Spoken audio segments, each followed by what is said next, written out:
Welcome to this special deep dive where we're going to journey through the foundational principles of Hindu religion and ethics, all through the lens of a classic elementary textbook from over a century ago. But before we dive in, let's start with a core principle that really sets the stage for everything we're about to discuss. Satyameva Jayate. It means truth alone triumphs. This idea is basically the bedrock of the entire worldview we're going to explore. So where are we getting all this from? Our guide for this journey is the Sanatana Dharma textbook, written way back in 1902. Its whole mission was to cut through all the different sectarian views and give students a really clear, simple, foundational understanding of Hinduism's core beliefs. We're going to follow the book's own structure, which is super clear. We'll start with the big ideas, the core beliefs, then we'll see how those are put into practice in daily life and ethics. And finally, we'll look at the ultimate goal of it all. So, first things first, let's start with the title of the book itself. What does Sanatana Dharma actually mean? And why did the authors choose that specific term? Well, the text tells us that Sanatana Dharma translates to the eternal religion or the ancient law. It was chosen to make a really important point, that these principles aren't some new invention, but are considered timeless, universal truths that are rooted in the most ancient sacred texts, the Vedas. You know, the authors had a very clear mission here. They wanted to create a curriculum that was super inclusive, one that focused on the principles that could unite all Hindus. The goal was to build what they called a pious, strong, and well-balanced character in students, no matter which specific tradition they came from. Okay, let's dive into the book's first major section, the core beliefs. Think of this as the theoretical blueprint of reality. It's all about the nature of God, the self, and the universal laws that connect everything together. The book kicks things off with the most fundamental truth, the nature of ultimate reality. It describes the single, infinite, changeless existence, the all. This is the source that everything comes from, and it's what everything eventually returns to. I love the analogy it uses. A universe is like a single wave that rises from this vast cosmic ocean, and in time, just dissolves right back into it. This supreme being, called Ishvara, is described as omnipotent, meaning all-powerful, omniscient, all-knowing, and omnipresent, meaning he is literally everywhere, all at once. He is the inner ruler in every heart, the silent witness to every single thought and action. And meditating on these qualities, that's considered a really foundational practice. Now, this one existence, which is called Brahman, is understood in two ways. First, you've got Nirguna Brahman. This is the absolute, unmanifested potential, the pure, attributeless state. It's the ultimate impersonal truth, totally beyond any description. And then, second, you have Saguna Brahman. This is the manifested personal God who creates and governs the universe, also known as Ishvara. It's the same single reality, just viewed from two different angles. One is the unconditioned ocean itself, and the other is the active creator and ruler of all the waves within it. So if God is the all, then what are we? What about the individual? Well, the text explains that inside every single being is the Atman, the true self. And this isn't something separate from God, it's actually described as a portion of Ishvara, that immortal spirit that gives life to everything. The book draws a really sharp line between this real self and our temporary identities. Our body is just the physical shell, our mind processes thoughts and emotions, but the Atman, that's the pure, untouched consciousness deep inside. It's immortal. It doesn't get sick when the body does, and it's not sad when the mind is. The text really emphasizes that realizing this true self, understanding that you are the Atman, is the key to ultimate freedom. And this quote, wow, it just perfectly captures the idea of reincarnation. The body is presented as nothing more than a temporary piece of clothing, but the Atman, the self within, is eternal. It simply sheds one worn-out body and moves into a new one. And what's the point of all this? Spiritual evolution. The text explains that reincarnation is absolutely necessary for the soul to get the huge range of experiences it needs to grow. Every single life is a lesson, a chance to learn and improve, and to slowly, over countless lifetimes, move from ignorance toward wisdom until it finally realizes its own divine nature.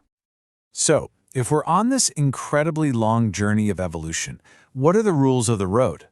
The text introduces the fundamental law of karma. It's explained really simply as the law of cause and effect. A man reaps as he sows.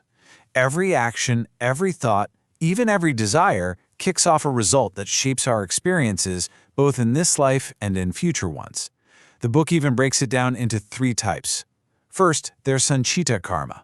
Think of this as the giant storehouse of all your past actions from all your past lives, just waiting. Then there's Prarabdha karma. That's the portion from the storehouse that's been assigned for this lifetime. It creates the circumstances you're born into. But then, and this is key, there's Kriyamana karma. That's the new karma you're creating right now. This is where your free will comes in.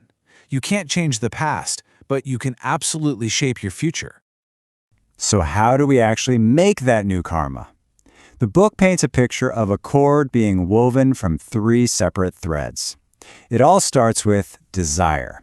We want something.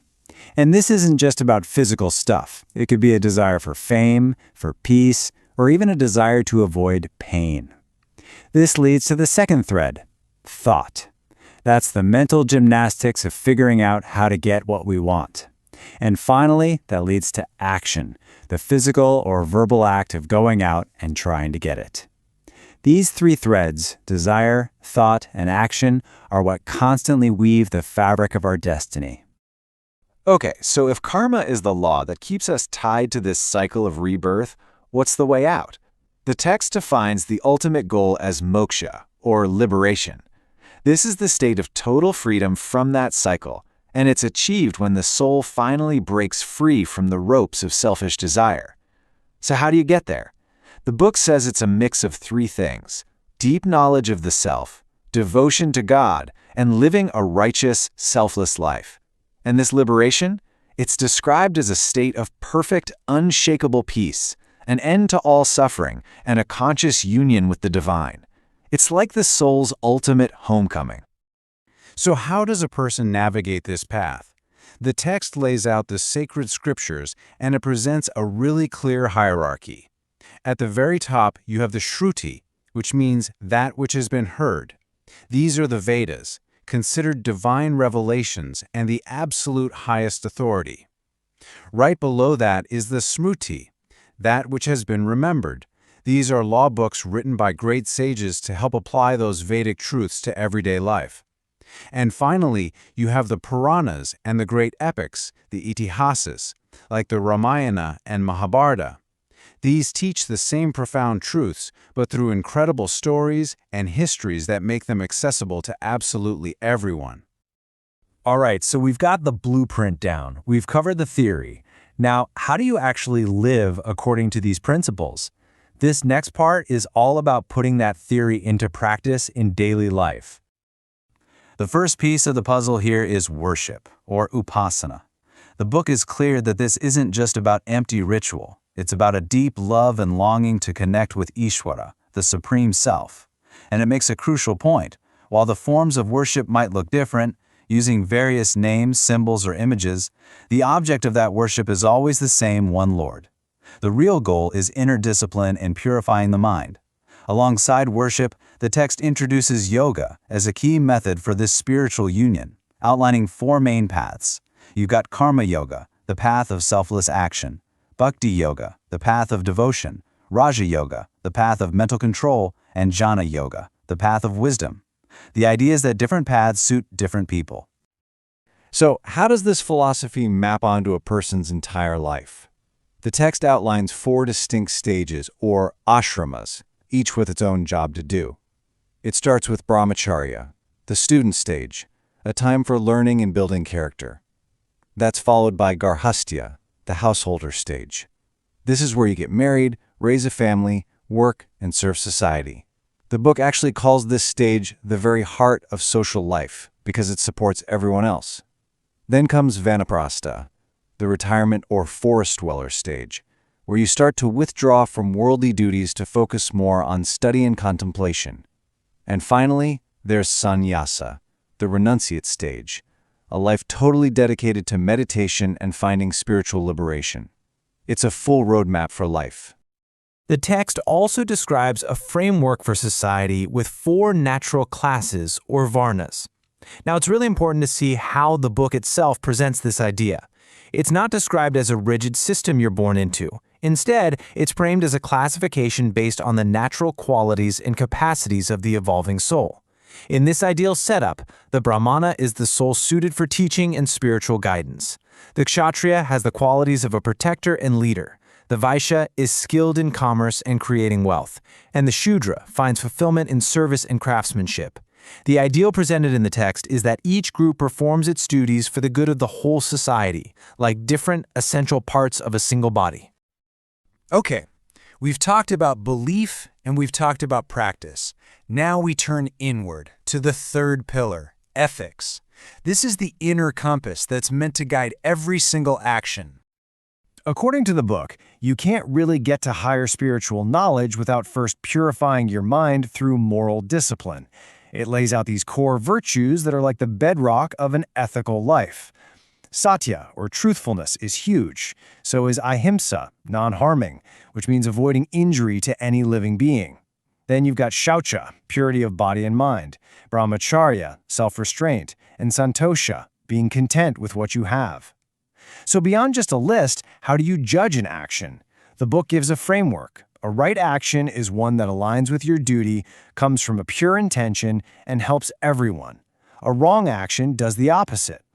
The text explains that by consistently choosing right action, you shape your character and create good samskaras, these deep mental habits that make living a good life feel natural. All right, let's bring all these threads, belief, practice, and ethics, together. What is the final goal that this entire system is designed to help us achieve? The most important takeaway here is that these aren't just separate ideas.